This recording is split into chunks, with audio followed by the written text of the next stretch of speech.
And so very cool. And Mark is also joining us. And I'm just going to figure out how to, while we're on it there, promote Mark a few little bits more, which is awesome.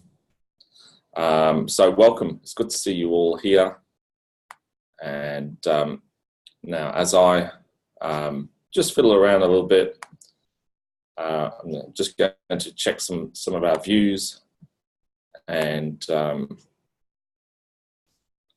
this is good. This is all good. So welcome, Robert. Welcome, Beck. Welcome, Sophie. Welcome, Surette. Mark is also here, and which is awesome. And now, just let me switch Mark on as well. I'm going to make Mark a co-host, and Mark is now a co-host. So hopefully, Mark, you'll be appearing on screen in a moment. Here we go. Hey, right, awesome. So Mark's here, and I'm here, and we've finally got all the technology to work, which is fantastic. And everyone's arriving still. So as everyone joins, normally it just takes a couple of minutes at the start of a masterclass webinar like this, just for everybody to arrive. And now, a couple of housekeeping things. As you arrive, you'll see on your screen a little chat function. So if you can see that little chat function, just type in where you're watching from, just so we can see where you're watching from. We just want to know where you're watching from, just so we can test that chat function and give you a chance to find it, because it's also going to be a place where you can answer your questions. Robert's in Sydney, Beck's in Discovery Church in Mount Evelyn. Welcome, Beck. Good to see you. Hey, Cam. Judy is at my office. For everyone that doesn't know where Judy is, she's in Blackburn. Welcome, Surette. Ash is at Clovercrest. Justin's at Melbourne at Crossway. Good to see you. So you now know all where chat is. Okay, so that's great. So as Mark presents, you're going to have some questions. Sophie, welcome from Adelaide. You're going to have some questions. And what I want you to do, as Mark's speaking, don't wait. Just pop a question in there. We're not going to answer that question straight away. We're going to take some time at the end to answer those questions, okay? So you can ask your question while Mark's talking, just so you know, if you've got an unresolved answer, you can go for it there. Yeah, so from that point of view, just get those questions. Don't be shy. So what I'm going to do is share my screen, and we're going to kick off now. Everyone's here. And let's see how that goes. Okay. So, welcome to the webinar of how to create a culture of generous givers with Pastor Mark Connor. And the virtual applause goes wild. And just really the two of us and other people online. And so, Mark, why don't you introduce yourself to everyone? I'm sure everyone knows you, but why don't you just take some time to introduce yourself? Sure. Well, thanks for the opportunity, Steve, to be a part of this webinar, and welcome to all of you joining us online. It's 12:34 in Melbourne, so I imagine a bunch of you are having lunch. We can't hear you chewing, but wherever you are, great to have you here for this webinar. I was born in Melbourne quite a few years ago. Grew up here and then moved to America in my teenage years. I lived there for 10 years in Portland, Oregon, and then back to Australia. I've been married to Nicole for 33 years now. Nicole was born in Germany, grew up in South Africa, met her in Rockhampton, as you do. So we've got a little bit of the United Nations in our family. We have 3 grown young adult children and 2 granddogs. Probably got a picture of them coming up now. Nikki, our little black Pugalier, Melbourne's Diva, and Oscar, our daughter's Labrador. So that's a bit about our family. Worked at City Life Church for 32 years, 10 years in a variety of roles, music, worship, youth, administration, and then 22 years as the senior minister. Finished up in that role about 2.5 years ago now. And so I've been giving my time to some coaching, teaching, training, writing, and really loving this season of life. Thanks, Mark. And just a little bit about me. So my name's Steve Fogg. I served at Crossway for 10 years as a communications pastor. So if you're here and you're kind of wondering a little bit about us as Generous, we understand your world. For all of you serving in ministry, we've been in ministry and we understand your world. We're in Blackburn North, and just want to let you know that. I served as a communications pastor for 10 years. I also started our online campus. So we do church online at Crossway, and I think that's now around 3,500 now, I think give or take, every weekend. And so that was really cool, the way God has used that in the last few years to reach people all over the world. So my heart and my passion is to serve the Capital C Church around Australia, especially when it comes to digital solutions for ministry problems. And at Crossway, I saw the vision that we could start an online campus. And after about a year, we got that going, and God's just really blessed that. And people are coming to faith through it all over the world. It's brilliant. And I'm now in a season of life here with the team at Generous.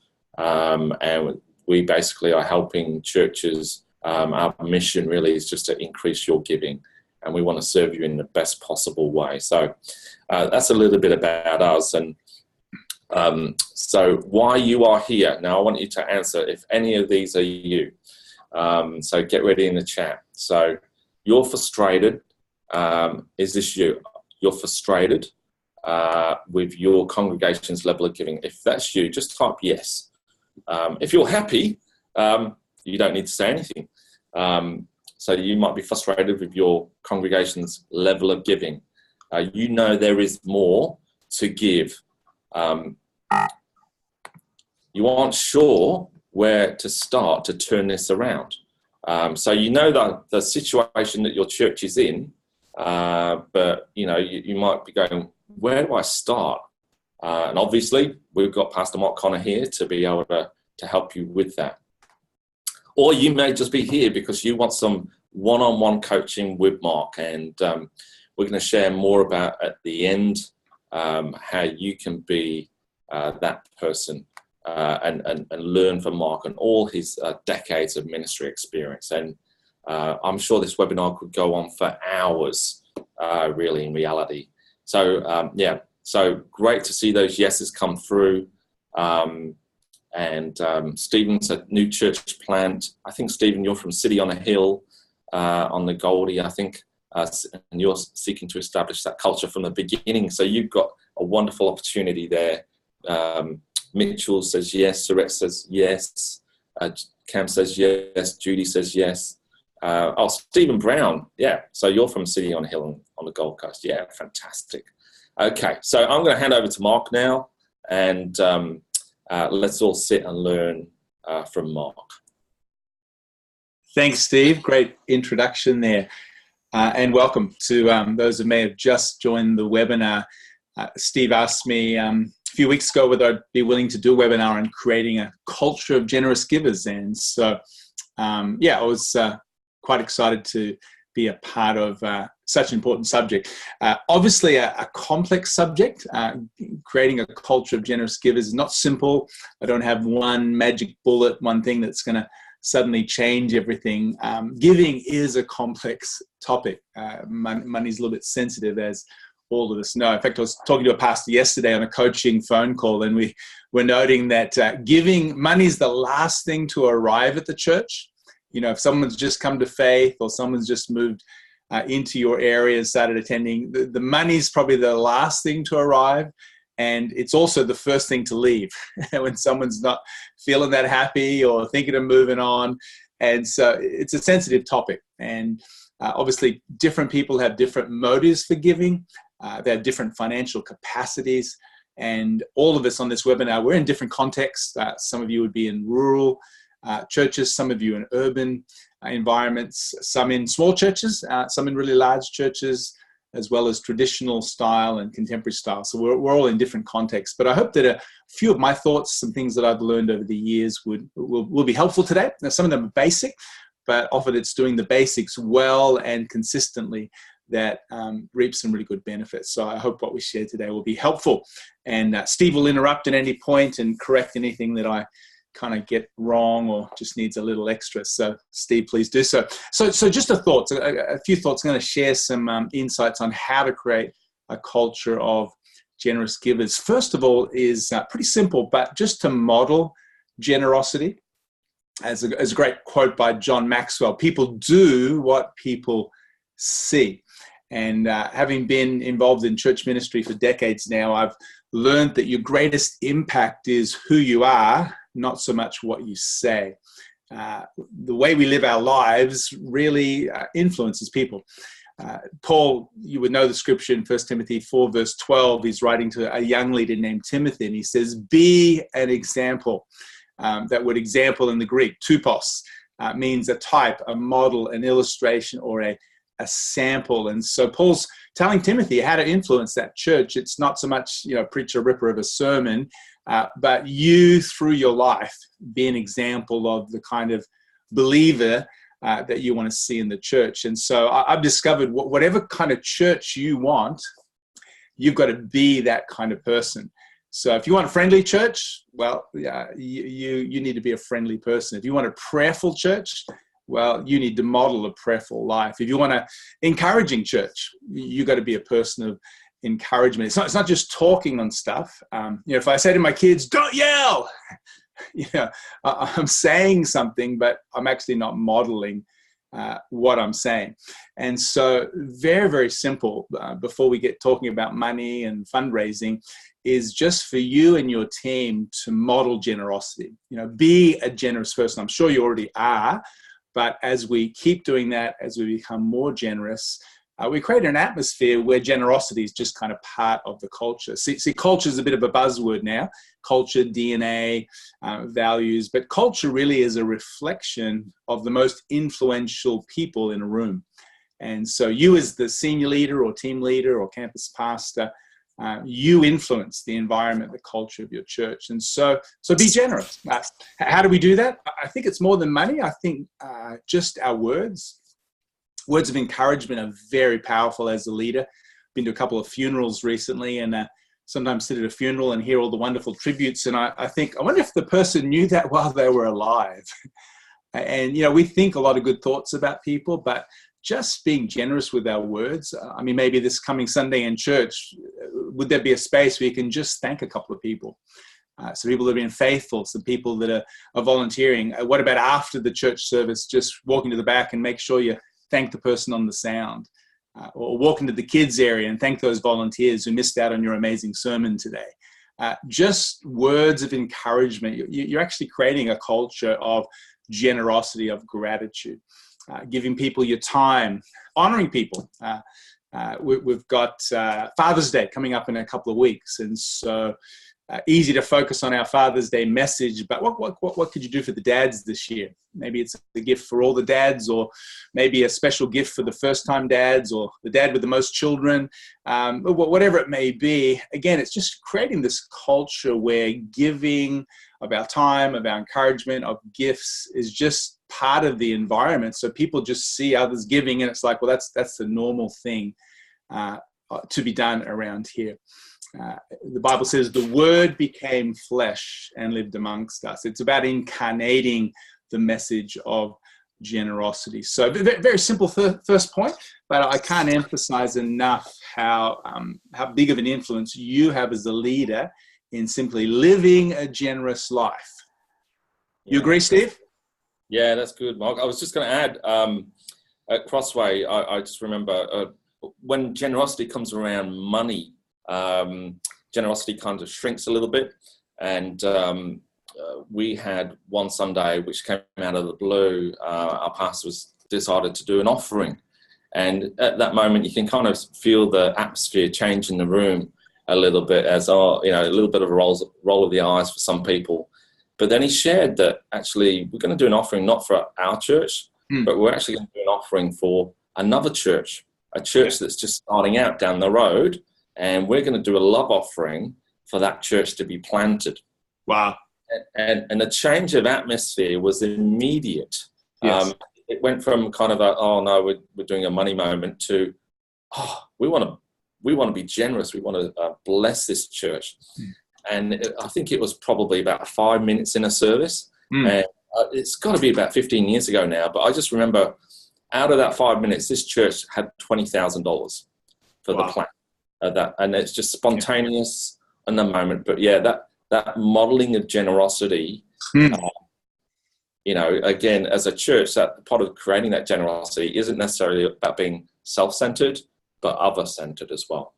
That's a great example. And, if you have a scarcity mentality, you'd say, oh no, there's 20,000 that just left the church that could have been used internally.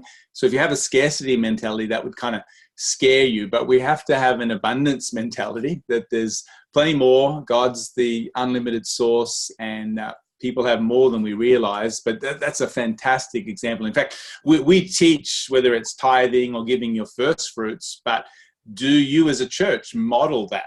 I think it's good for churches to make sure you're giving away at least 1/10 of your income to ministries outside your church that don't directly benefit you. So we're actually modeling what we're wanting people to do individually. I think that's a great example of doing that. So, thanks for that, Steve. No worries. And Surex just said one of their biggest offerings on a given day was also another love offering for another church. So it's true. Just plant those seeds. Just keep planting those seeds. Yeah, and I think one of the challenges on this, because this is not a new rocket science principle, but it's that Galatians, I think it's 6 verse 4 or somewhere in there, don't be weary in doing good. Our problem isn't we're not doing bad. Our problem isn't doing bad things. We're not robbing banks or dealing drugs or being terrorists. We're doing good. The problem is we could get a little weary or tired or fatigued. And so it's that faithfulness just to keep modeling that week after week, month after month. And eventually there will be a reaping of that sowing of a culture of generosity. That's great. Excellent. So a second thought would be then not only to model generosity, but to teach on generosity. Paul had some of his greatest impact in Ephesus. He was there about 3 years, impacted the whole city, surrounding area. And in Acts 20, we have his final speech to the elders there. He's about to head off, and he says some really interesting things. And one of the things he notes is how hard he has worked.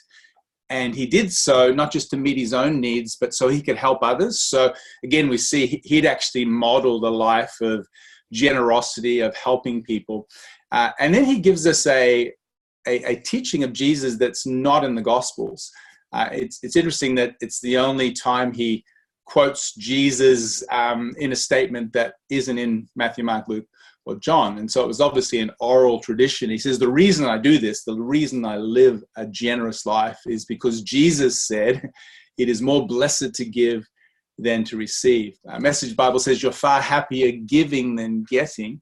And the contemporary English version says more blessings come from giving than receiving. So Paul had this core value of generosity. He didn't just model it, but it was something he's now teaching to these leaders, and he had gleaned it from Jesus himself. So I think this is actually a really good little statement. In fact, I've got a whole message on this on my podcast, and some information will come up a little later. It's only 35 minutes long, but I think this is a really good principle to preach, because it's very countercultural, Steve. And those listening, I mean, you're going to be happier giving than getting. I mean, we live in a culture that's built on consumerism, and if you buy this or you acquire this, then you're going to be cooler and life will be better. Jesus is actually saying the opposite. He's saying you're going to be blessed. It's a beatitude. You'll be happy, more well-off, more fortunate giving than receiving. Interesting, in the world of psychology, there's a psychologist named Martin Seligman, and he's studied happiness. He's got a great book called Learned Optimism, and he was teaching this in university once, and he gave the students an assignment. He said, this week, I want you to do 2 things. Number 1, why don't you go out and do something pleasurable just for your own benefit? And measure your emotions before the event, at the event, and afterwards. First assignment, pretty easy assignment. Number 2 is go do something this week for someone else that has no direct benefit to you personally. And measure your emotions before, during, and afterwards. So students went off and they did their assignments. So, they came back and they discovered unanimously through the class that when individuals did something for themselves, hot fudge sundae, went to a movie, bought another piece of clothing, there was this kind of spike of emotion, like they felt really good in the moment, and then it fell really, really quickly. The joy, the happiness just dissipated quite soon after the event. In contrast to that, when they did something for other people, went and worked in a soup kitchen for an hour or so, or they walked an elderly person across the road, they found their emotions were positive leading up to the actual event. They were high at the time, and then the positive feelings actually lingered quite long after that event was finished. And of course, they could have saved all of that research just by reading Jesus, because Jesus said you're actually going to be happier when you're in a giving mode than when you're a getting self-centered mode. And so one of the keys to happiness is to be a generous giver. And so I think teaching on generosity is important. I think this is a great statement of Jesus. And I did some reflections on, well, how is giving better than getting? Because Paul doesn't really give us an outline. And so as I reflect on it, I just had 3 quick things I'll share here with you today. I think, first of all, God is pleased when we're generous, because we all know, and I don't want to preach at you in this seminar, but just remind ourselves, God is a generous God. John 3:16, God so loved the world that he gave. 2 Corinthians 9:7, God loves a cheerful giver. So God is a generous God. And so when you and I, as his children, and our congregations live generous lives, God is pleased because we are reflecting his nature. The opposite is true. I think when people are selfish, when they're tight-fisted, when they're stingy, then God's displeased, because that's the opposite of his nature. You might have heard the funny story of going to McDonald's with your young children if you're a parent, and you buy them a little Happy Meal. And at the time you weren't hungry, so you don't buy anything for yourself. But as they're eating their Happy Meal, you look at those hot, crispy fries with a little salt on them, and you reach out to your little angel and say, hey, could daddy or mummy have some fries? And just like that, they go, no! Maybe you've experienced that. I have, many years ago. And in that moment, I think, I paid for those fries. And then I think, I don't need your fries. I can go buy all the fries I'll ever need. And then I think, while you live under my roof, I can make sure you never have a fry again. Again, I don't say that, but that's how I feel as a parent. And I think God feels a bit that way when people live selfish lives, because how many know he's the fry maker? Where did all the things in our hand come from? They're from him, and he can keep the fries coming if we'll open our hands and share them. And so teaching people just the generosity of God and how pleased he is when we choose to live generous lives. Secondly, other people are blessed when we give. We've got a little picture of a girl bringing some Christmas gifts there, and we're only a few months away from Christmas, believe it or not. But, when you receive a gift from someone else, you feel special, you feel loved, you feel appreciated.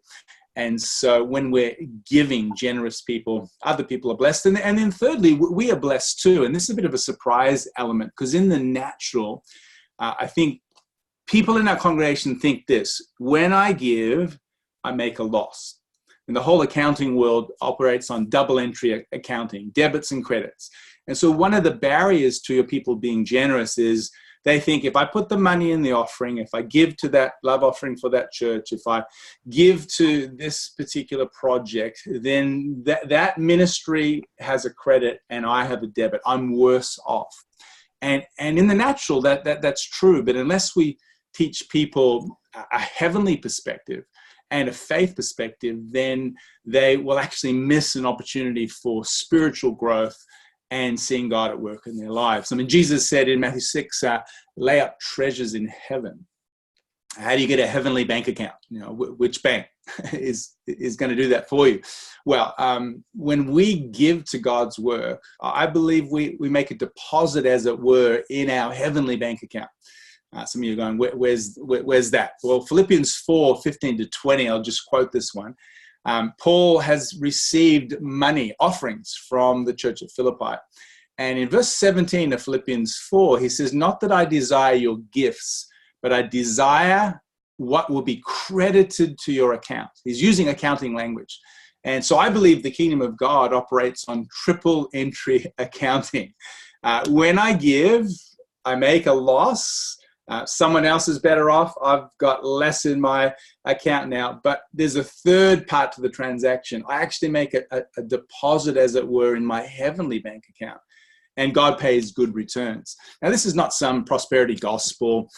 This is not our motive, I give to get, but it should be our expectation, is that when we give, when we bless, when we sow into the church, when we give to kingdom projects and opportunities, in the natural, we're less off, but there's a third dimension. There's a spiritual dimension to our giving, and God promises to make a return on that. So that's just an example of the kinds of teaching we can do, but there's no doubt modeling it is really important, but actually talking about generosity, talking about God's nature, talking about how we bless others, and also showing people that God will watch over them. And when we give, we actually don't lose. There's a return for us. Thoughts on that, Steve? Yeah, that's great. Just a couple of practical things. When someone knows that there's a generosity series being talked about at church that weekend, somehow church attendance sometimes can be a little bit down. Yeah. How do you overcome that challenge of, oh no, all they're going to talk about is money this weekend? Yeah. That's a really good question, Steve. I think a number of thoughts in response. I think broadening generosity from just money is helpful. And so people see that generosity, like we said earlier, is with your words, with your time, with your gifts and your talents. When someone volunteers and uses their gifts and talents, they're not giving any money, but if you actually added up what it would cost to employ someone to do that, there's a huge investment there. So I think broadening generosity helps. I think, and we'll talk about this a little later in the webinar, not just talking about giving in our teaching series, but broadening the focus to other aspects of financial management. A lot of churches talk about giving, but they never talk about saving. They talk about investing or living within your means, and we'll chat about that in a little bit. So I think broadening that, and then I think there's other opportunities, whether it's around an offering on the weekend, and I'm not a big one for 10-minute little sermonettes at every offering. I think with Aussies particularly, there's a certain line that you cross that if you cross that line, they glaze over, and it's like you've lost them. And so you would know, as a church leader joining us today, there's a certain challenge you can give, but there's a certain point where you go a little too far, and it's almost like you do the opposite. People kind of shut down. So I think using offering opportunities, other communication opportunities, and then trying to broaden generosity to not just mean money. That's great. That's really good. Yeah. Look, go ahead, Steve. I was just going to say, so, obviously, it might be a few weeks series on generosity, which is a broader, so depending on whether you teach topically or not in your context in your church, but, thinking about original ways to teach on generosity is rather than it just be that financial, we know in church life in Australia, around about February, senior pastors are encouraged to have a sermon on giving, or just to, kickstart the giving year. So are there particular points in a year in the life of a church that teaching on generosity would be kind of an optimal time, or is it just where the Holy Spirit leads you as a leadership? Yeah, that's a really good question. I think February, and for those from the Northern Hemisphere, obviously our school year runs from February through to November. So that would be similar if you're in the Northern Hemisphere to kind of the September to May school year. So I think that launch of the school year is also a great time to be talking about where the church is at and where you feel God's leading you this year. So I would feel February, Steve, is a great time for vision, for direction, for those kind of bigger, why are we here, where are we going, what's God doing? So I wouldn't jump to giving, because I think giving actually serves the vision, not the other way around. So I wouldn't lead with a giving message in February, maybe at the end of the month, possibly. I think June is a good time, end of financial year. Someone to put a few extra, and particularly if you've got some tax deductible giving opportunities, that can be a good time. So, yeah, just sporadically through the year. My other thought there too was your title too. You know, if you say next week we're talking about how you can be a generous person, maybe a better title is The Secret to Happiness.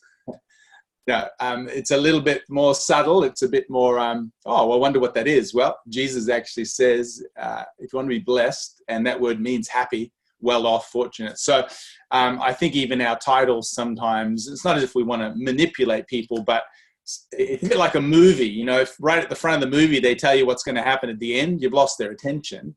And I think sometimes in our sermons it's like, well, we're going to talk about this today, and I give you 3 reasons. You've taken the kind of surprise element out of it. Where if you look at Jesus' teaching, you often didn't know what the point was till near the end. So I think we can learn a lot in our communication. That's great. That's great. And if you've got, again, any questions, type your questions in the chat, because, you know, I can ask those questions on your behalf, but also we can address those questions at the end. Very good. So a third reflection today on creating a culture of giving would be to communicate a compelling vision. And these points aren't sequential. They kind of all relate. So modeling is important. Teaching is important. I do think vision is a big factor in creating a generous culture.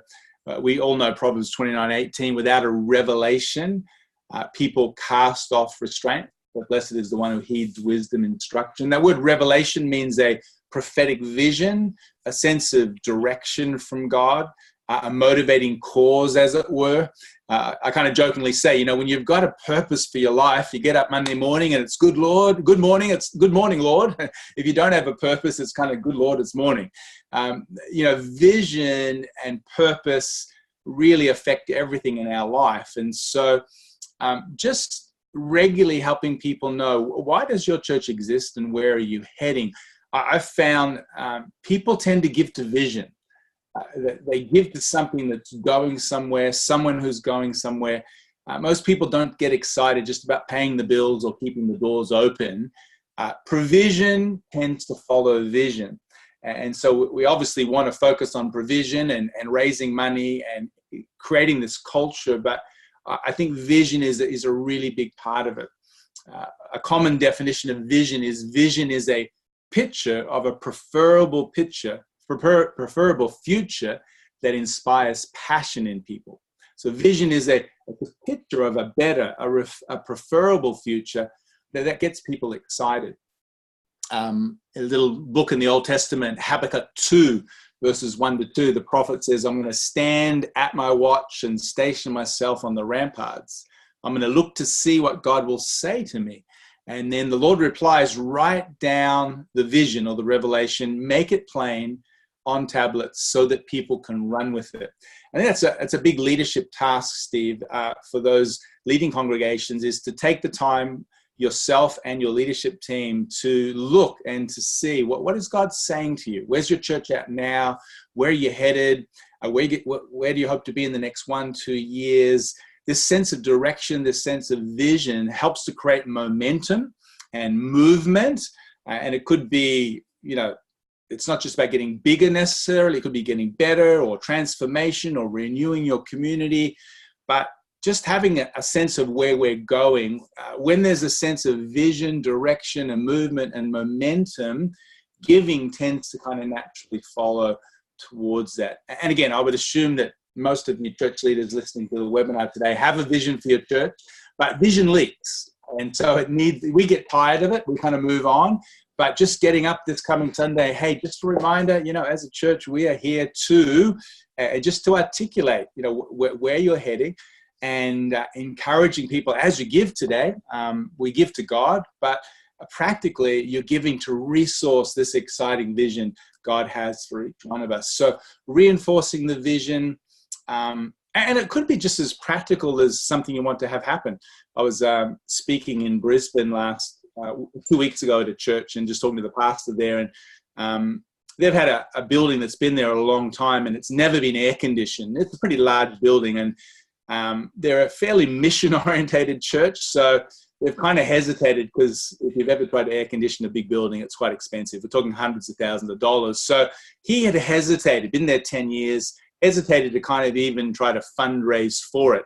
But he kind of just felt it was important, especially in those hot months. It was really uncomfortable for people in church and bringing visitors. And so he decided to go for it. And he just put the pitch out there and say, hey, look, we'd like to raise some money to air condition this place. Gave the why.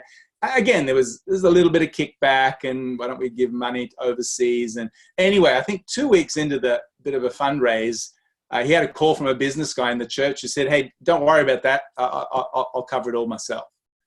And one guy paid the entire amount. And he just got up the next week and said, hey, it's all been covered.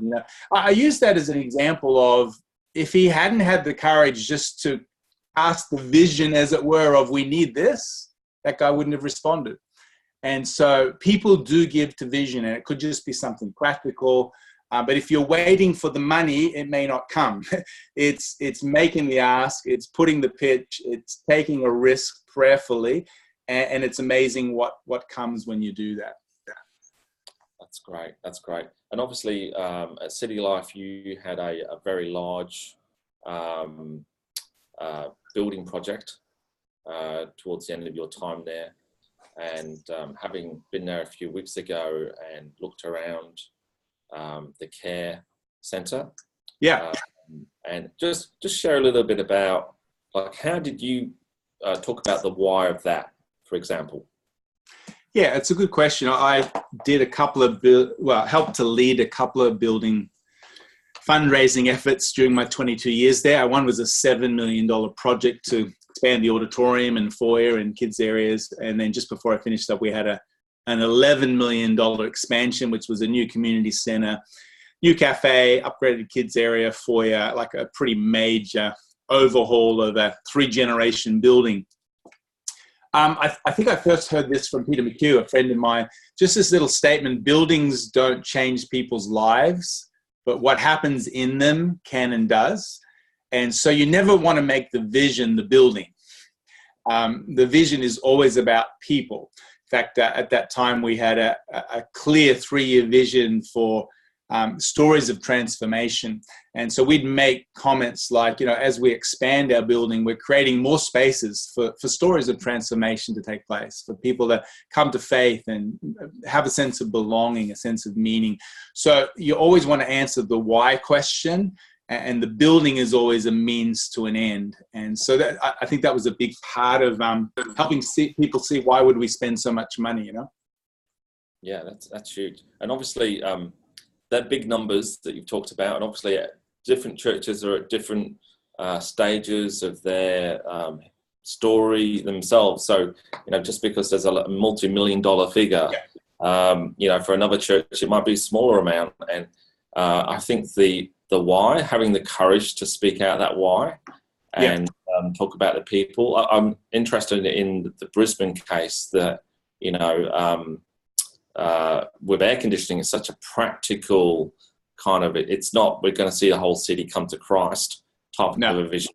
But actually, when they're in this building, we're going to remove the barriers so they can hear the message very clearly, and they're not going to be kind of wafting and concerned about the heat so much. So that's still a compelling why, in a different way. It is. You will find, for those listening in today, people do get motivated about different things. And some people will never give to a building. Some people will never give to overseas missions.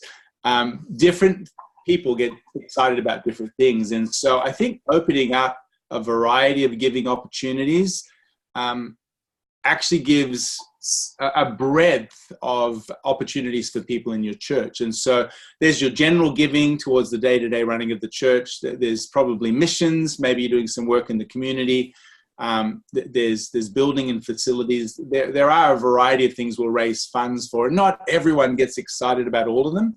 And so I think over the life of the church and through the years, there'll be different areas that you focus on. But again, just having that why, the compelling vision is really, really important. Yeah, absolutely. Look, just to give everyone one more example, when I was serving at Crossway, Crossway as a facility was a large facility, still is a large facility, but it was pretty much quite a transactional facility. And when people came in, when it's first built, it was kind of you go into church and then you'd leave church and catch up with people outside of the church. And so it was very transactional as an event. And a new senior leader came on board and he wanted to make it much more of a relational church. And that was part of his vision. Dale, still senior leader at Crossway.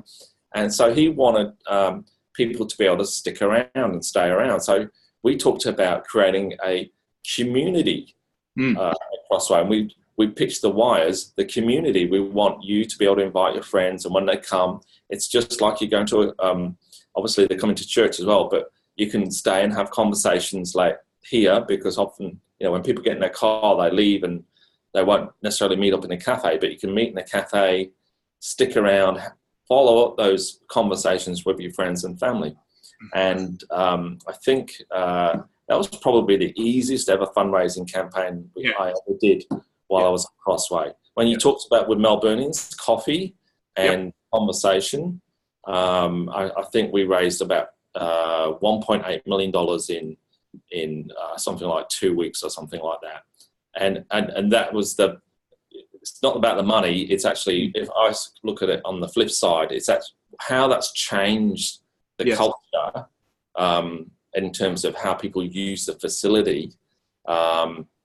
It's meant that compelling vision has now been realized in a way that, we've now got 2 levels of cafes and got a parents area where young kids can run around and scream and and all the kind of the older people move into a different area and they're not bothered by the younger kids anymore. And it's much more of a community space for longer on a Sunday. And that why just keeps to be repeated again and again. Yeah. That's a very good example. And I think that illustrates the word compelling vision. The more compelling, the more people go, yeah, look, that's a no-brainer. Like, that's fantastic. If they're kind of going, so why are we doing this? What, if they're not sure, then it's going to be harder. So that's a great example of something that everyone very quickly went and said, this is going to be fantastic. Everyone's going to benefit from this. So you're already ahead in your motivation. Yeah, and I'd just say also, make sure that vision is really clear, just like you said. There's a saying in communications that if you confuse, you'll lose. If you confuse people in exactly what's the benefit, what's the outcome, what's this vision going to realize, if you're not clear in that, you actually lose them rather than bringing them on, and they'll ask more questions than contributing. Really good, Steve.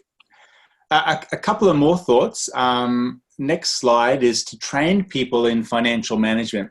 I would have to say, I'm not trying to elevate one of these insights above the others because they're all important, but I think this is an area that I see churches overall could really, really pick up in.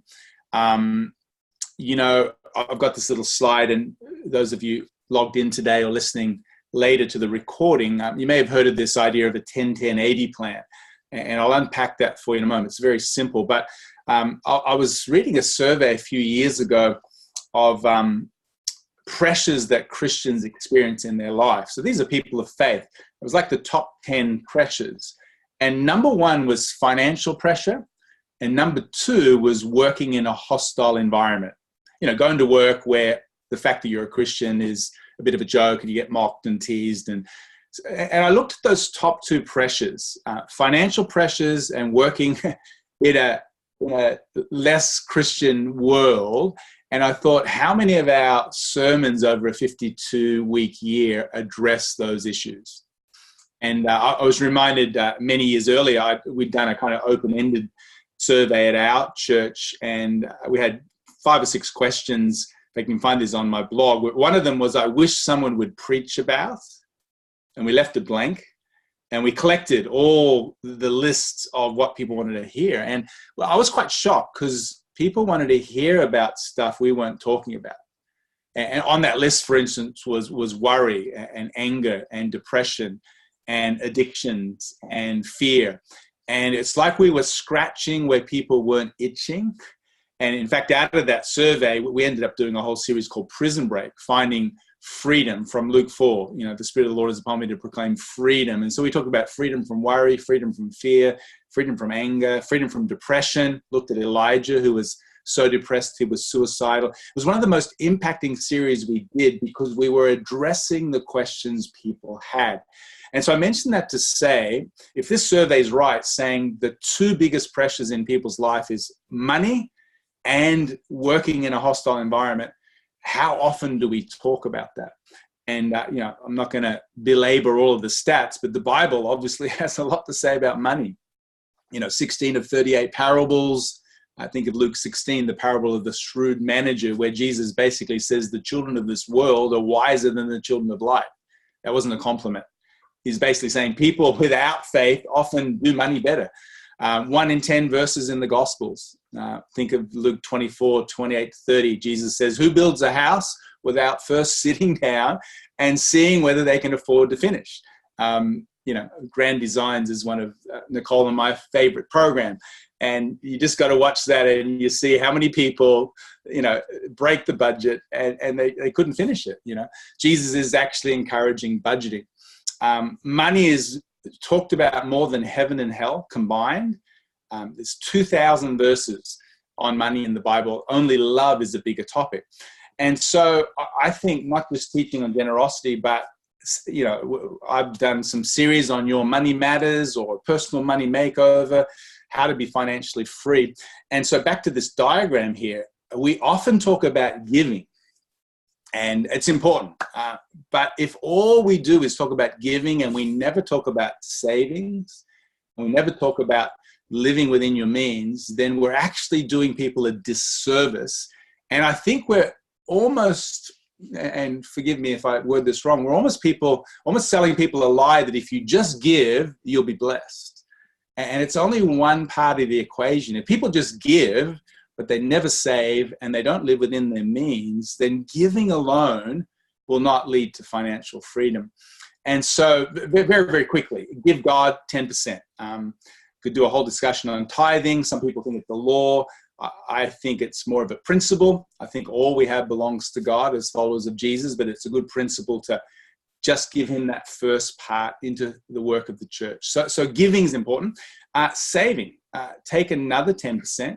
You got out of bed, you went to work, you earned that money and put it in a savings or investment account. Look at the next slide here. Proverbs 21:20. The wise store up choice food and olive oil, but the fool gulps theirs down. Living Bible. The wise person saves for the future, but the foolish person spends whatever they get. That verse is 3,000 years old. And it describes our culture today. If you've spent all of your money, then you're a fool. If you've got some savings, then you're a smart and a wise person. Proverbs 6 talks about the ants. Have a look at the ant. I mean, ants have little bodies, little brains, but they store up so that when there's a winter time, a downturn economically in Pennsylvania, they've got some storage. And you look at us humans, we've got big bodies, big brains, but we're not as smart as the ants. So what about a message on savings? Savings creates freedom. It reduces pressure. You can handle an emergency. Steve, I mentioned this to you when we caught up. Everyone preaches the parable of the Good Samaritan, and our big takeaway is the compassion. The priest walked by, the Levite walked by, the Good Samaritan stopped and had compassion. But no one talks about the financial management of the Good Samaritan. The Good Samaritan had a donkey. He took the man to an inn. He paid for his a couple of nights accommodation, and he says, when I get back, if there's anything more, I'll fix it up. He didn't just have compassion, he had managed his finances so he could make a difference. And I reckon a lot of people today, you know, they've got compassion. They'd love to help with your vision, but if they haven't managed their finances well, they're not in a position to do anything about it. So teaching giving, teaching savings, onto the next slide, back to this 10-10-80. And then the big one is the spending of 80%. Trying to then live on 80% of our income. Most of us, this is where we kind of mess the whole plan up, because we're all prone to impulse buying. And statistically, women do this more than men. I don't know how many women are logged in today. Please stay with me. Women do this more than men, but men do it with larger amounts. So guys, you know, listening in today, that extra pair of shoes the woman in your world has bought is probably not going to break the budget, but that new, you know, high definition TV you bought might. And so impulse buying really catches us all. And, you know, advertising is an industry that exists to create dissatisfaction with what we have. I had a story when we were, you know, married for a couple of years. I needed to go get a barbecue, and I went to Barbecues Galore, and they had a big sale on. And so I came home with a bigger barbecue than we needed.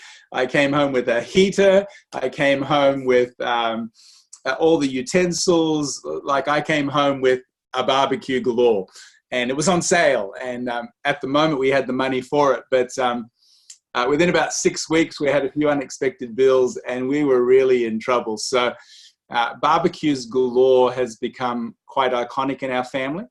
And so sometimes Nicole and I are looking at spending something, and she'll say, let's not have a Barbecues Galore moment. And so just watching the overspending. The number one problem today is people spend more than they earn, and they're going into destructive debt. It's got nothing to do with the wage. You could be on $1 million or 100,000 or 10,000.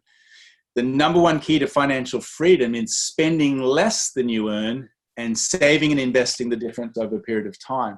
So for someone in your congregation who's on a $50,000 salary, if they're only spending $40,000 a year, then they're better off than the person on a $100,000 salary who's spending $120,000 every year.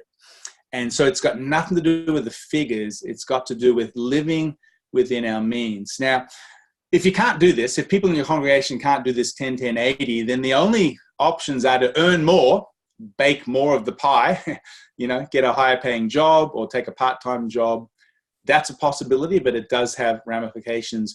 Or you've got to spend less and reduce that expenditure side. It's interesting, Steve, the emphasis on minimalism today. It's a whole movement. Maybe less is more in our capitalistic culture. And on the next slide, we've got a verse again from the Bible, 3,000 years old. Ecclesiastes 4 verse 6, better one handful with tranquility than two handfuls with toil and chasing the wind. This is one of the most amazing teachings in the Bible. The writer's saying you're better to have one handful with a sense of peace and joy and tranquility than to have two handfuls, twice as much, with all the stress that comes with it. I taught this scripture in a series on financial management, and after church, a woman came forward, and I'd seen her in our church, and her husband was visiting for the first time. And so she introduced him to me, and I'm thinking right away, first time in church, and we're talking about money. Turned out he was a Buddhist, and instead of being upset, they were teary-eyed and said, your message today spoke just to us. They were living in this huge double-story house with a huge mortgage. They were both working full-time. They had just all this stress in their life. They had marriage conflict, and they just realized we need to downsize. And so I prayed with them, spent a little time together, and that was it. A couple of months later, they came up and they wanted to talk to me. And it was just a great moment, because they had ended up selling their house, and they'd bought a smaller house with a smaller mortgage. She was now working part-time. actually had got pregnant. They were starting a family. And the good news, of course, is he had put his faith in Jesus. It was a great story, but I just wish I had a photo of them before and afterwards. The joy of just shrinking their world and going, you know what, we can actually make this work. And so this plan can be quite transformative for people. The order is important. It's not 80-10-10. If you spend, you probably have nothing less for saving and nothing less for giving. You can change the ratios, move it to 15-15-70. And this is so easy, a 10-year-old could do it. My wife and I have done this all our lives. We've taught it to our kids. Steve, our church did this. We had 10-10-80. We would try to give away a tenth at City Life for decades. We always tried to save at least 10% a year. We had a conservative budget, and every year we saved. When I handed the church over, everything was debt-free. We had a lot of money in the bank because we did this for decades of spending less than we're earning, giving away and saving. I've taught this to business people. It's just one of the most powerful principles. And I just think for us to create a culture of generosity, you can't just focus on that giving piece. If people aren't saving and living within their means, then they practically can't actually give.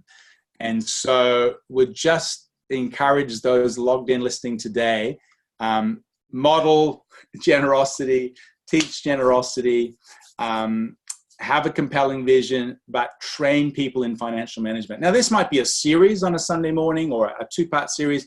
It might be a midweek seminar where you've got someone coming in and helping people put a budget together, but we can't assume people are managing their finances well. Yeah, that's great. That's great. I think the reality of teaching it on a Sunday and then moving it into a more focused space is a really good idea. So, there's quite a few financial kind of specialty type programs different churches run. And I think I'd just encourage everybody, think about that seasonality of if you're going to do a series, make sure that you've got that smaller seminar immediately after. Give people a chance to attend that, and don't make it 4 weeks afterwards when life moves on and they get too busy again and they forget about it. But maybe make it the following Wednesday or the following Thursday, or maybe on the next Saturday, or just try and keep it timely, so people can respond. Excellent. My final insight for today would be to tell stories. And I think this is a really important one. Tell stories. Stories about the impact of people's giving. As pastors, we get into numbers a lot, and I've got nothing against numbers. There's a whole book in the Bible on numbers and all of that. But I think we need to elevate stories over numbers. And I tried to create in the culture in my last church, a culture of good news stories. In fact, every staff meeting, every time I got with someone, hey, who's got a good news story today? What can we celebrate?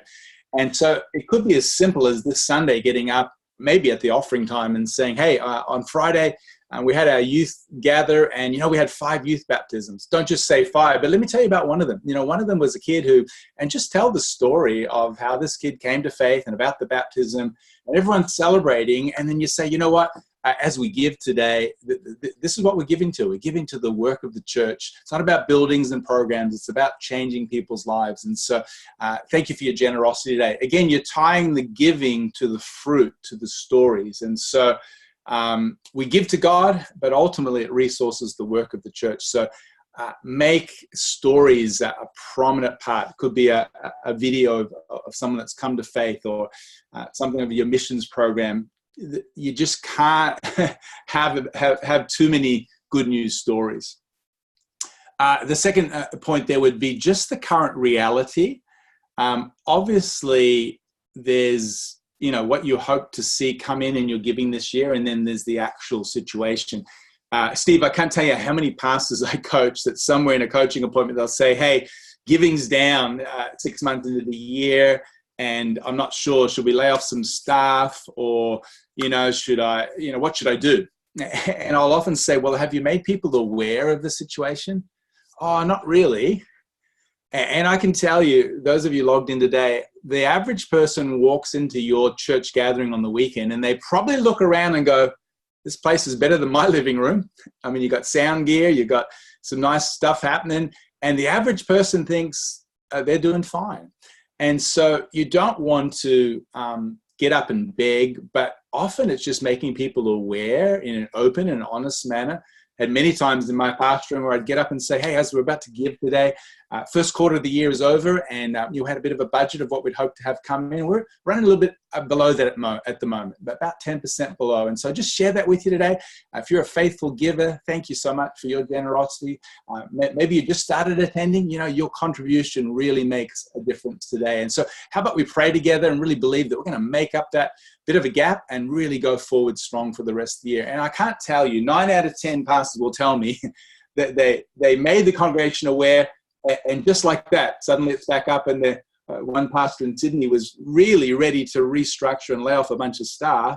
And just through a couple of open communications, the giving didn't just match their budget, it's gone above it. And like he's moved beyond it now. So the current reality, a leader's job is to define reality. And people aren't aware unless you make them aware. You have a comment on that, Steve? Yeah, well, I think you're very timely, Mark, because if you're a church, July and August are generally in Australia one of the toughest couple of months because it's winter, attendances are down. So those irregular givers who may not be at church so much, may not be giving as well, and that sobering reality, if you don't communicate it, no one will know because the lights are still on, the band's still playing, and they don't see the difference. So I think what I'd say about that current reality is be positive about what will happen. Don't be negative. So while it might be a sobering moment, it doesn't really have to be a cringy, suffering moment. No. We're not there to make people feel guilty, but to tell them constructively what that gap looks like in dollar figures is really helpful. Yep. And because it may be that it's just someone's forgotten to give for the last month, and it might be a simple prompter for that. So, so that timeliness. So I don't know if you're watching today and your church is that July point for some churches, and August can be the slowest income month. And sometimes the message can come down from leadership to say, just pause all your spending for this month or slow down on the unexpected spending and all that sort of stuff. Another really practical thing that you can do is keep your church updated all year about what your target is each month and where you're reaching each month. Don't just always leave it when it's oh no, we're going to talk about how our budget's in deficit for this month. If you you can put this on your church news, on a slide, on your printed bulletin or your news sheet.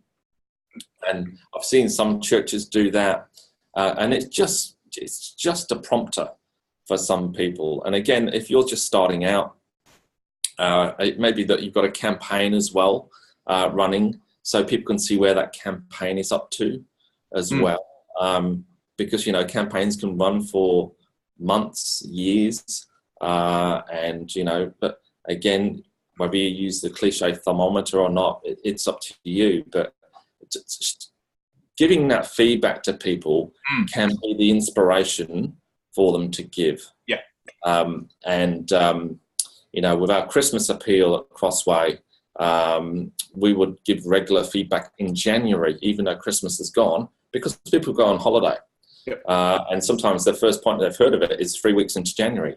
And it's almost just a reminder of, oh yeah, I forgot about that, so therefore I'm going to give. Yes. And so, just don't be shy in talking about where you're up to in that given moment. That's excellent, Steve. And then my final point would just be stories not only about the impact of people's giving and the current reality, but just the blessings of giving. could share a lot here, but I want to make some time for questions. Just one story. We had one Spanish family in the church, and he heard this 10-10-80 principle. And at the time they were in, I think this is many years ago, but he had $50,000 of debt on high interest. Like their finances were just in a mess. And he just jumped onto this 10-10-80. About 5 years later, he came up to me and says, you know what, I've been doing that for 5 years now. And that $50,000 debt's gone. And I've got $10,000 in the bank. His wife was there, and their marriage is better. And I said, hey, would you mind sharing that story? And he got up and just talked about how he made a shift, and now he's giving, now he's saving, he's living within means, and just the joy. So again, just getting people to tell stories of God's faithfulness in these areas can be very, very powerful. So there are a few thoughts on creating a culture of giving, and I hope that's been helpful today. Yeah, thanks, Mark. I really appreciate that. And again, if you've got any questions, Saret and Judy have just asked a couple of questions. We're going to get to those in a moment. But now's the time to type your questions in.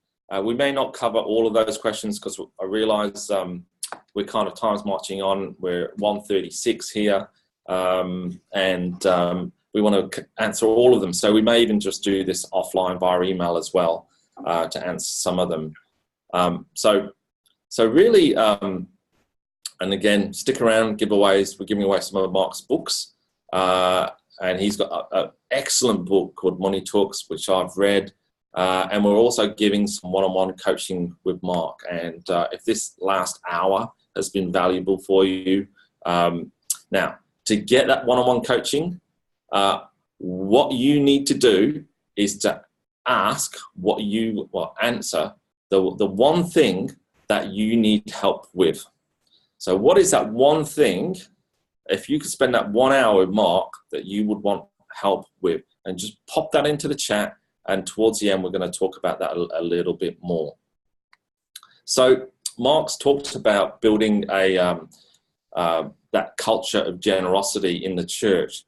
But here are 2 vital steps. So you've got to do that first step. You've got to teach around it. You've got to show people how to manage their money. And again, you can visit Mark's blog. We'll put that up on later to get more detail from there.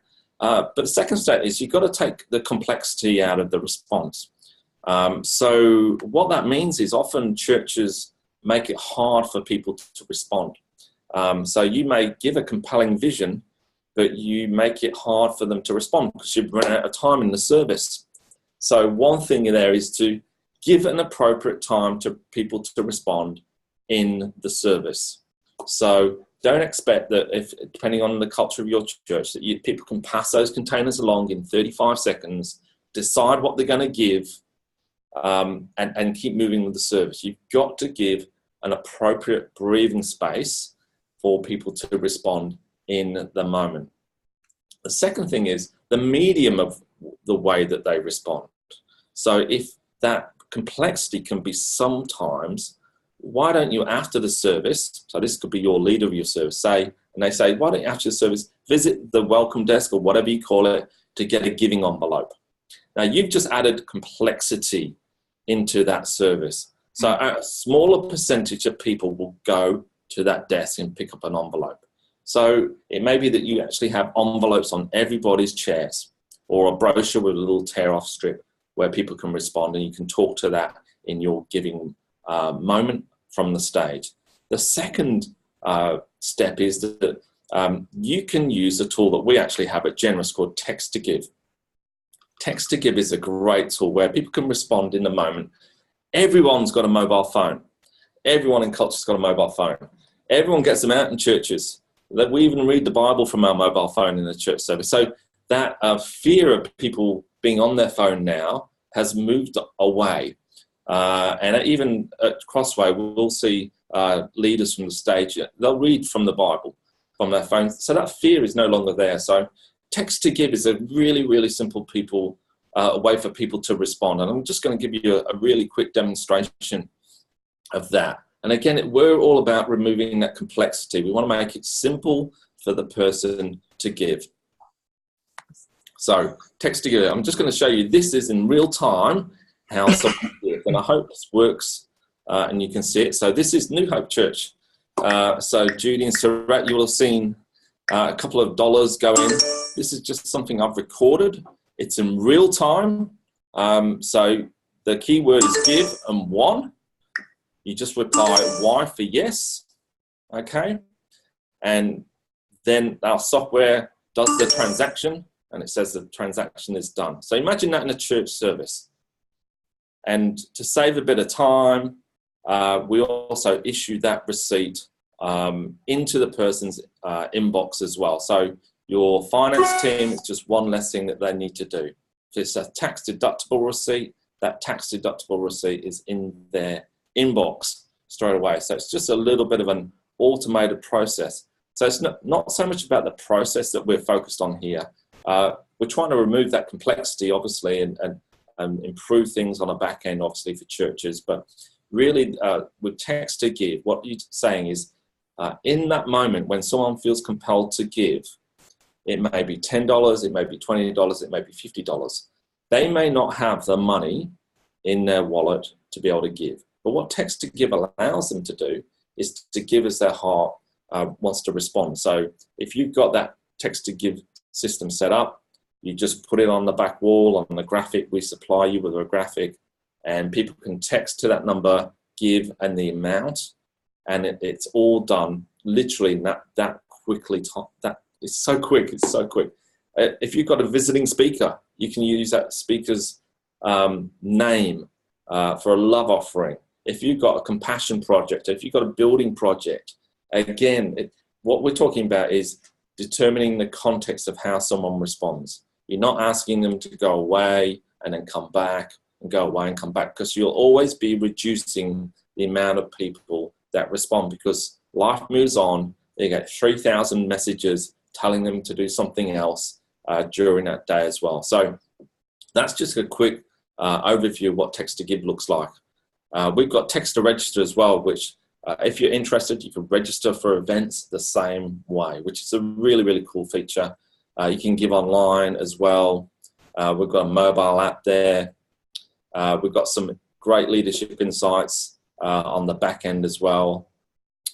These are just some of the churches that are part of our journey here with Generous, and we're really pleased to be able to partner with those churches.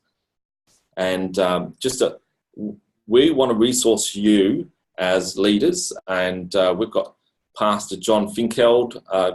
John is a good friend of mine. He's a coach, and he led a church in WA, Seafree Church, and he's got some fantastic insights that he wants to share in September. So we'll send out that invite for you. You can sign up there, and we intend to do this as regularly as we can. We want to just add value to your world in leadership as much as we can.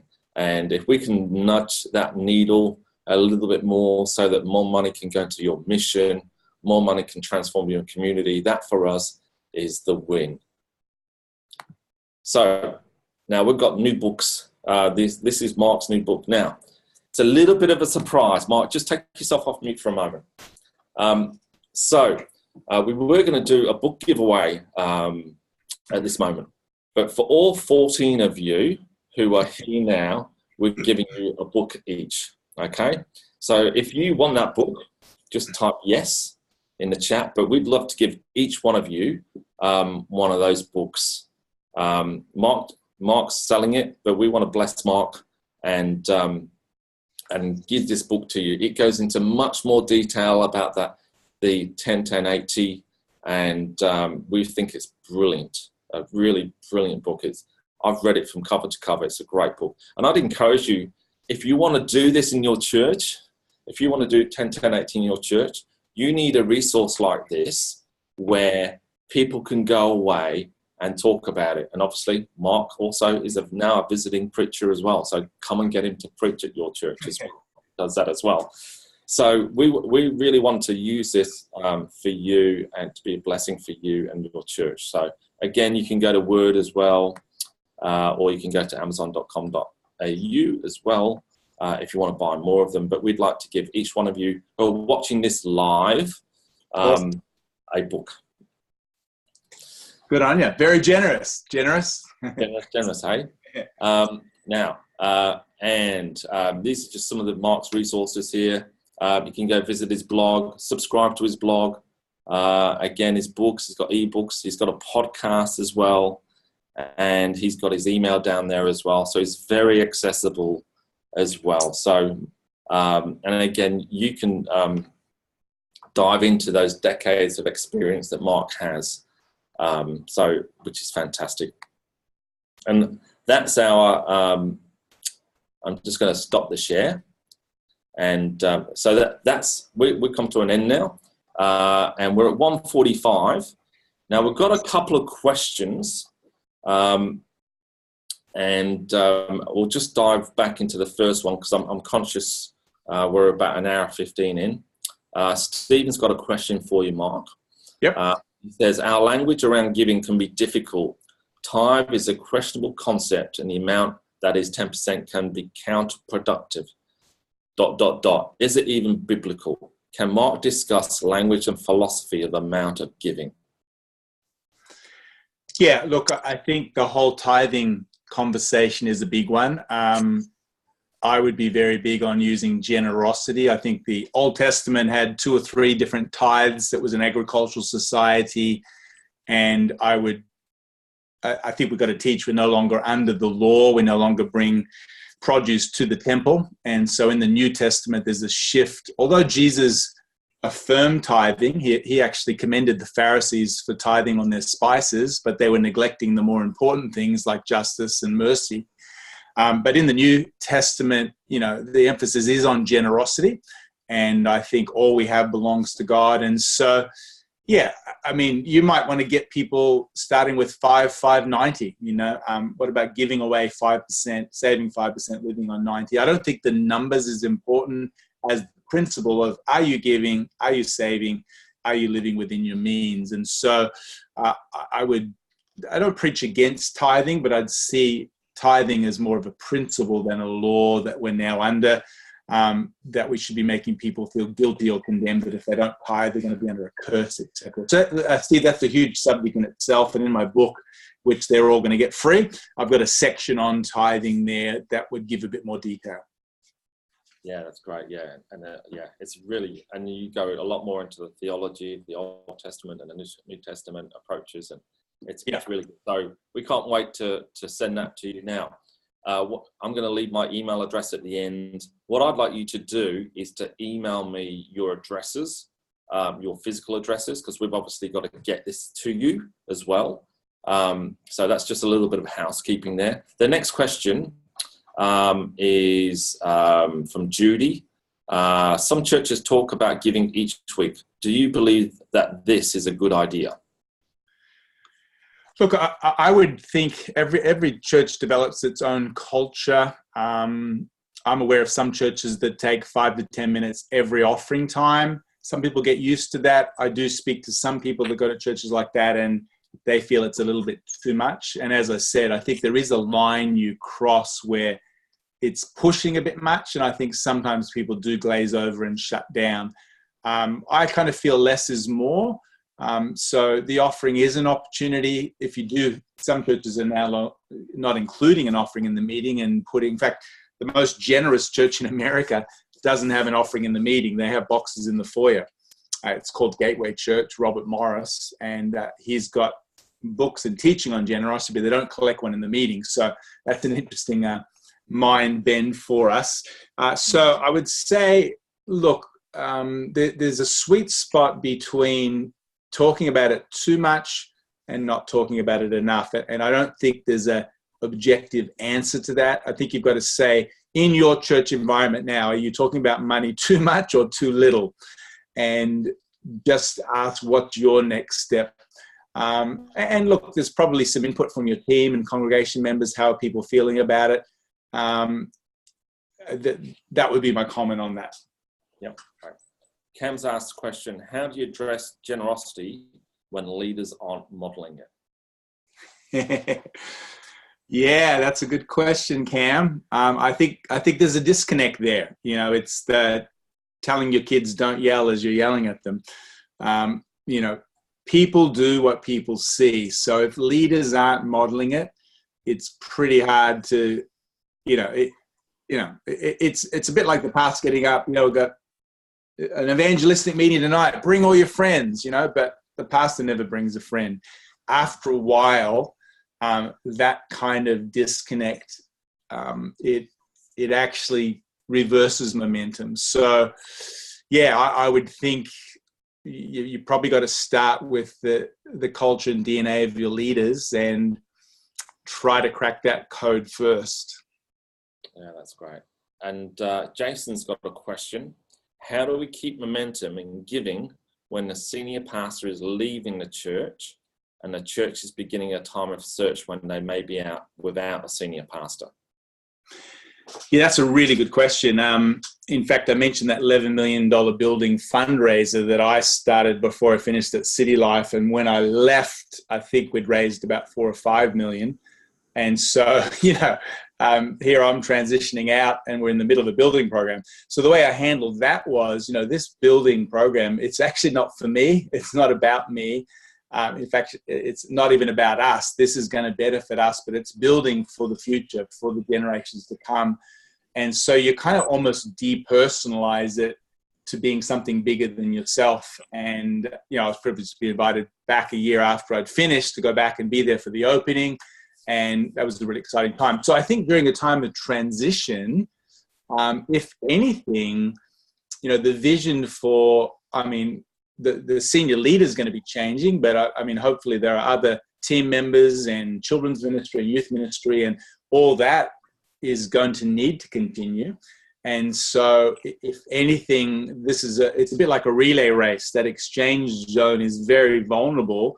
And if anything, this is a time where you want to encourage people to continue to be faithful in their giving, because ultimately we're giving to God and we're resourcing the church in all of its ministries. So without ignoring the elephant in the room, we're not sure who the next leader is.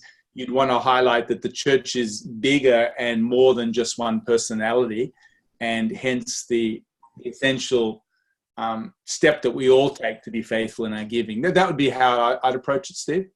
Yeah, that's great. I would also say, we actually honor the past by building the future. And, the past is what it is, but the future's in front of us. Our best days are actually in front of us as a church. The church it continues on, and you can honor what's gone on before by building the future. In times of transition, that is a great phrase to repeat.